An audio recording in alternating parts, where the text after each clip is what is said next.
একদা এক সময় এক বৃদ্ধ রাজা ছিলেন, যার 3টি সুন্দরী কন্যা ছিল। বৃদ্ধ রাজা মৃত্যুর আগে মেয়েদের তার 3টি রাজ্য ভাগ করে দিতে চেয়েছিলেন, কিন্তু তিনি সিদ্ধান্ত নিতে পারছেন না 3টি রাজ্যের মধ্যে সবচেয়ে সুন্দর রাজ্যটি কাকে দিবেন। তাই সে তার সবচেয়ে সুন্দর রাজ্যটি তার সেই কন্যাকে দেওয়ার সিদ্ধান্ত নিল, যে তাকে সবচেয়ে বেশি ভালোবাসতো।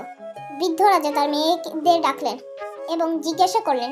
সবার বড় মেয়ে উত্তর দিল, আমি তোমাকে ভালোবাসি প্রিয় বাবা, যেমন ঘুঘু ভালো শস্য ভালোবাসে। উত্তর শুনে রাজা খুশি হলেন। এবার তুমি বলো। দ্বিতীয় কন্যা বলল, আমি তোমাকে ভালোবাসি বাবা, যেমন গরমের দিনগুলোতে ঠান্ডা বাতাস ভালো লাগে। এই উত্তরও রাজার পছন্দ হলো এবং সবার ছোট কন্যাকে জিজ্ঞেস করলেন। একটু ভেবে সবার ছোট রাজকুমারী উত্তর দিল, আমি তোমাকে ভালোবাসি বাবা, যেমন মানুষ লবণ ভালোবাসে। রাজা অবাক হয়ে জিজ্ঞেস করলেন, কি বলছো তুমি? তুমি লবণের মতো ভালোবাসো?